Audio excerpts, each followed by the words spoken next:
There's no feeling more intense than starting over. If you deleted your homework the day before it was due, as I have, or if you left your wallet at home and you have to go back after spending an hour in the commute.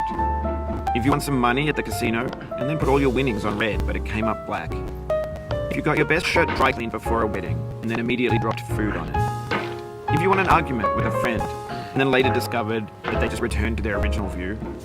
Starting over is harder than starting up. If you're not ready for that, like if you've already had a bad day, then what you're about to go through might be too much. Feel free to go away and come back. I'll be here. Alright, thanks for coming with me on this trip. I'll understand if you have to take a break at any point. Just find a safe place to stop, quit the game. Don't worry, I'll save your progress, always, even your mistakes.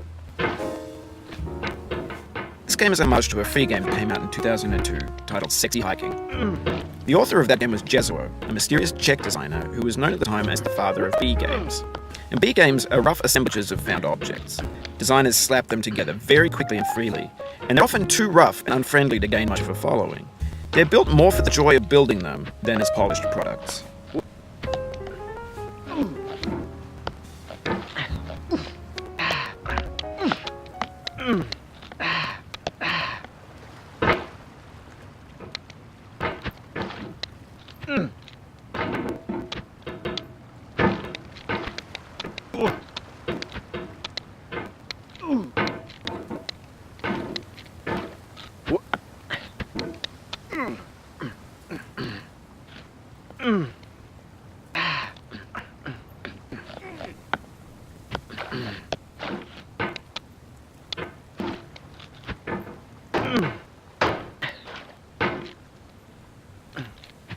In a certain way, Sexy Hiking is the perfect embodiment of a B game.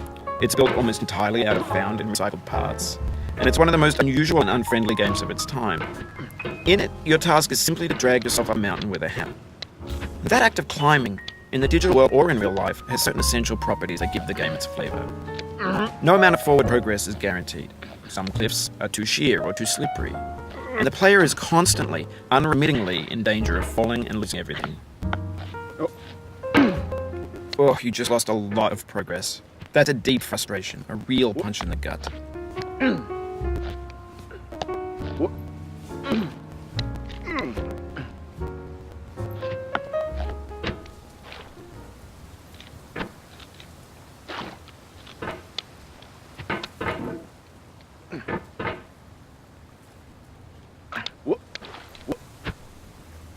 Oof, sorry about that.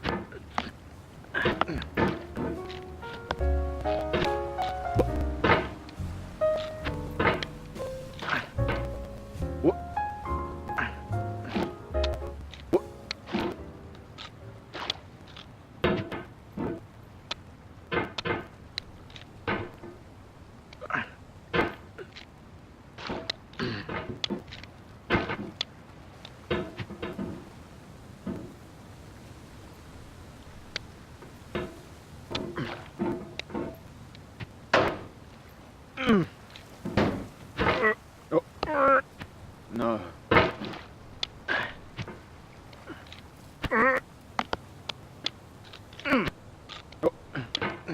Anyway, when you start Sexy Hiking, you're standing next to this dead tree that blocks the way to the entire rest of the game. It might take you an hour to get over that tree, and a lot of people never got past it. You prod and you poke at it, exploring the limits of your reach and your strength, trying to find a way up and over. And there's a sense of truth in that lack of compromise.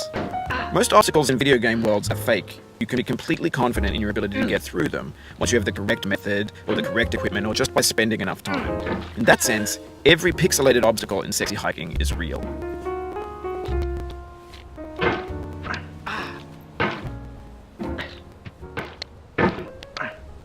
The obstacles in Sexy Hiking are unyielding, and that makes the game uniquely frustrating.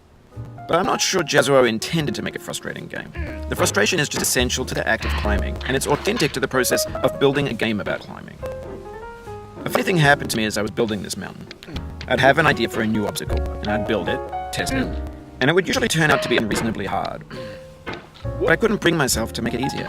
It already felt like my inability to get past a new obstacle was my fault, as a player rather than as a builder.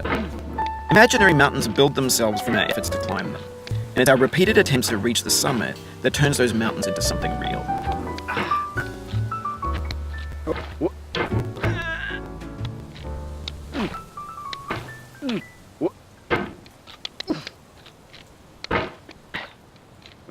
Oh, it happened again. Keep on trying, don't let it get to you.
This thing that we call failure is not the falling down, but the staying down. Mary Pickford.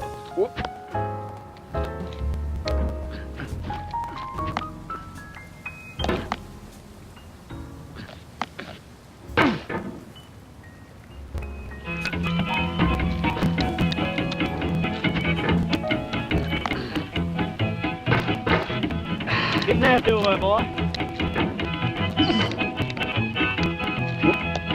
Going down the road feeling bad. I'm going down the road feeling bad. Going down the road feeling bad, and I ain't gonna be treated this way. Oh,